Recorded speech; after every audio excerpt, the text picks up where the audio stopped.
நம்ம நாட்டில் கத்திரி வெயில் சொல்லப்படுற அக்னி நட்சத்திரம் ஆரம்பிக்கிறதுக்கு முன்னாடியே வெயில் கோர தாண்டவம் ஆடி வருதுங்க. இதனால குறிப்பாக மக்கள், வாகன ஓட்டிகள் இவங்களெல்லாம் படாத பாடுபடுறாங்க. மதிய நேரத்தில் ரோட்டில் அனல் காத்து உடலை சுட்டு எரிக்குது. சரி, எங்கேயாவது கடனை வாங்கியாவது ஊட்டி கொடைக்கானலுக்கு டூர் போயிடலாம் அப்படின்னா அங்கேயும் வெயில் விட்டு வைக்கல. இது வரைக்கும் இல்லாத அளவுக்கு அங்கேயும் அதிகபட்ச வெப்பநிலை பதிவாகியிருக்கு. அதனால மதிய நேரங்களில் வீட்டை விட்டு வெளியே யாரும் போக வேணாம் அப்படின்னு அரசு எவ்வளவோ எச்சரித்தாலும் கூலி தொழிலாளர்கள் அவங்களோட அன்றாட தேவைகளுக்காக வெளியிடங்களுக்கு போய் தான் ஆக வேண்டியிருக்கு. அப்படி போகிறவங்களுக்கு அரசு சில வழிகாட்டு நெறிமுறைகளை வகுத்து கொடுத்துருக்குறாங்க.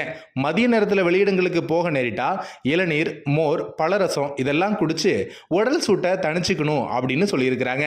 அது மட்டும் இல்லாமல் மாநகராட்சி, நகராட்சி இது மாதிரியான உள்ளாட்சி அமைப்புகள் சார்பில் நீர்மோர் பந்தல் திறந்து பொதுமக்களோட தாகம் தணிக்கவும் கேட்டிருக்கிறாங்க.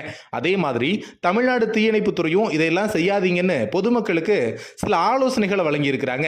வெயிலோட தாக்கம் அதிகமாக இருக்கிறதுனால குப்பைக்கு தீ வைக்க வேண்டாம், சாலை ஓரங்களில் சிகரெட் மற்றும் பீடி துண்டுகளை வீச வேண்டாம், வீடுகளில் எளிதில் தீப்பற்ற பொருட்களை வைக்கவே வேண்டாம், குடிசை வீடுகளோட பக்கத்தில் குப்பைக்கு தீ வைச்சல் மாதிரியான செயல்களில் ஈடுபட வேண்டாம் அப்படின்னு கேட்டுக்கொண்டிருக்கிறாங்க. இது மட்டும் இல்லாமல் வெயிலோட கொடுமையால் ரோட்டில் மட்டும் இல்லைங்க, வயல்வெளியில் கூட கால்நடைகளும் செல்ல முடியாத நிலை தான் இருக்குது. அதனால் கால்நடைகளை, ஆடு மாடு மாதிரியான கால்நடைகளை மரத்தடியில் கட்டி வைங்கன்னு சொல்லியிருக்கிறாங்க.